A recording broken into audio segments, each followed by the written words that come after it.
Houston, we have a problem. Let's discuss the moon landings, or the lack thereof.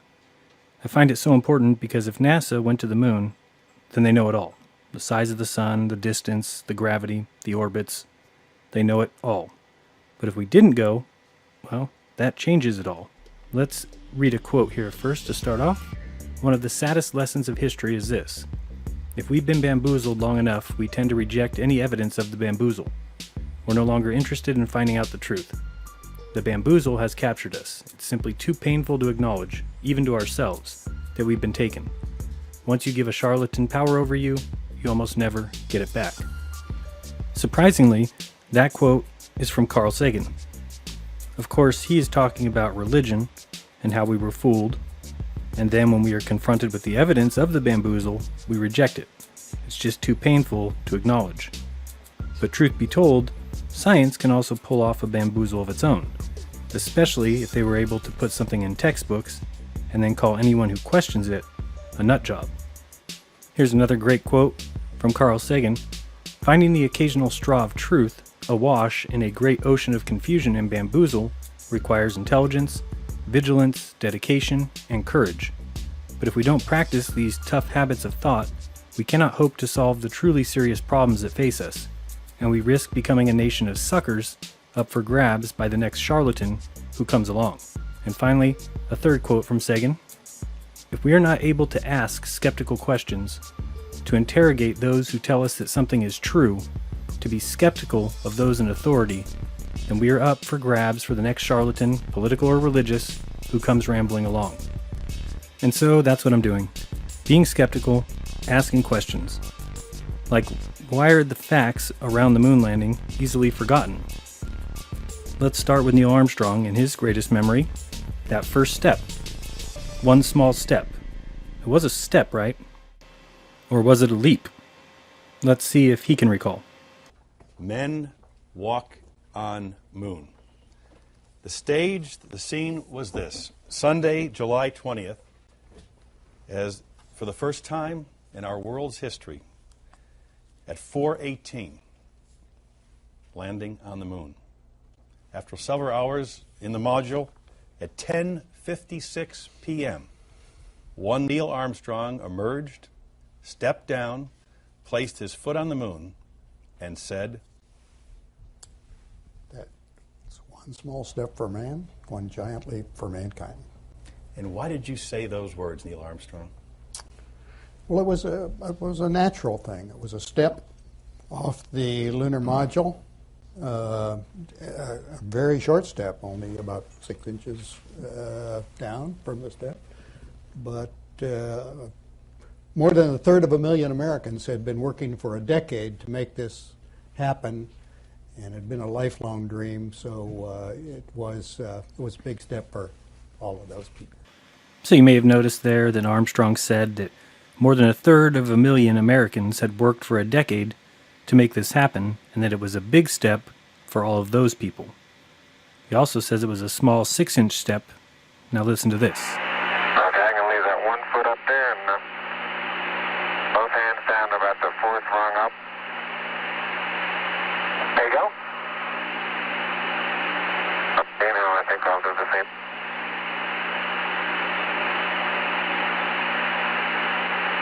A little more. About another inch.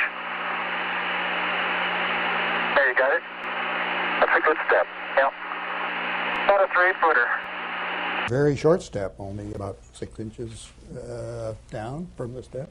That's a good step. Yep. About a 3-footer. About 6 inches. About a 3-footer. About 6 inches. About a 3-footer. About 6 inches. Beautiful view. Isn't that something? Magnificent sight out here. Magnificent desolation. Well, that sure is interesting. 3 feet or 6 inches. It was definitely one or the other, I guess. Let's talk briefly about Marion Moon. Buzz Aldrin's mother, who committed suicide a year prior to the television spectacle called the moon landings, because she was worried about the fame that would follow Buzz. Now, let's stop and think. So a year prior to Buzz going to the moon, his mother kills herself because her son will soon have fame and media will be all around, To me, that just doesn't make sense. Would a mother possibly cost her son his trip to the moon by killing herself? Well, she did, and days before the Apollo trip, during a press conference, the 3 astronauts are asked, I wondered if each of the 3 could tell us very briefly how your families have reacted to the fact that you're taking this historic mission.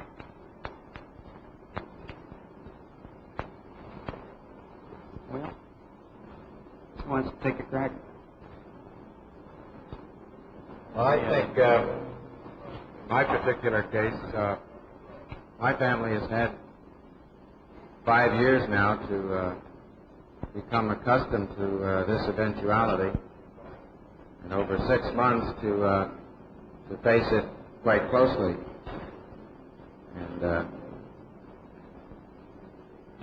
I think they look on this as a tremendous challenge for me. They look upon it also as an invasion somewhat of their privacy and a removing of my presence away from the family for a considerable period of time.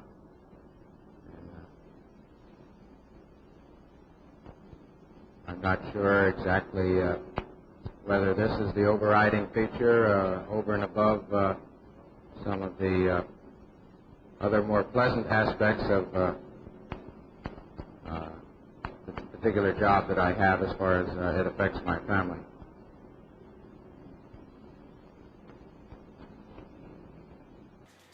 And so that was an interesting answer.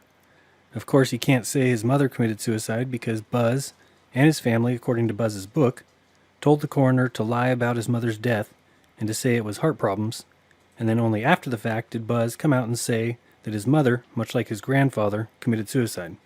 The lie was to make sure that there was no unneeded press attention brought upon Buzz or his family, but it's proof to me that lies are no big deal to Buzz Aldrin. Also, just wanted to point out on this timeline that they launched July 16th at 9:32 a.m. Eastern Daylight Time and landed July 20th, a Sunday, almost 4.5 days later. The first step on the moon was 6.5 hours after that, and then they launched from the moon July 21st, 1969 at 1:34 p.m. Eastern Daylight Time and splashed in the ocean 3 days later on the 24th of July at 12:50 p.m. Eastern Daylight Time. An estimated 600 million people watched the Apollo moon landings live on TV, a record that stood until the wedding of Princess Diana in 1981. Remember, they wanted everyone watching live, and that's why Nixon made the federal and state governments, as well as city employers, give employees the day off on July 21st. So let's think. Do you really think the government would want people watching live if something were to go terribly wrong? What an embarrassment if this great moon race was capped off with a huge American disaster as the lunar module crashes to the moon while millions of Americans watch live with their young children. No, isn't going to happen. They knew exactly what they were doing. They knew everything would be just fine. And remember, we went to the moon 6 times during a span of 4 years. And how many presidents were in office for all those moon landings? Do you remember? Nixon? You're right. There was one. Just Dick Nixon. I welcome this kind of examination because people have got to know whether or not their president's a crook. Well, I'm not a crook. And remember, Aldrin, Collins, and Armstrong would not even swear on the Bible that they went to the moon. Armstrong was even offered $5,000 cash to swear on the Bible that he could have given to charity.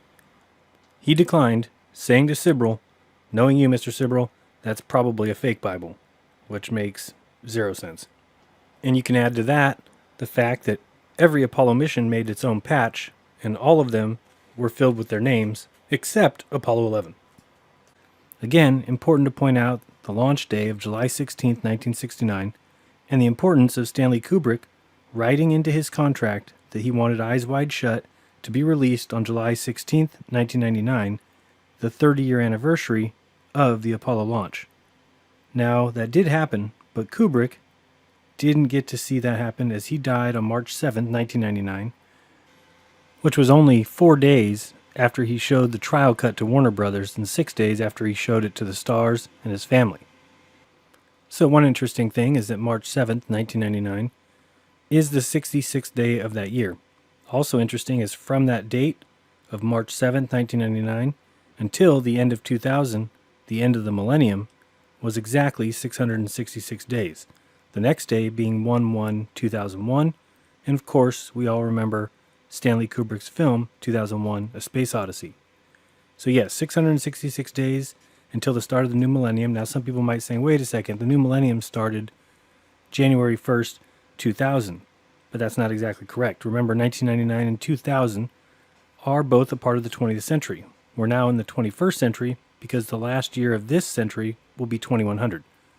Just look at it this way. To make a millennium, you need 1,000 years. So 1,000 is included with the years 1 through 199. That gives us the first 1,000 years. So 2,000 is included with the second 1,000. 1,001 through 1999 plus 2,000 equals another 1,000 years. So the question becomes, why did Kubrick want the movie released on July 16, 1999, which is 30 years to the day that Apollo launched for the moon? And another question for NASA fans, space fans, Mars or Elon Musk fans, why? No, I'm just kidding. If an asteroid or meteor were to hit Earth and it was big enough, humanity could be gone, right? Just like that. So everyone says we have to colonize Mars, but nobody asks, why in the world would we not have a base with 20 or 30 people on the moon? Think about it, because these are important questions.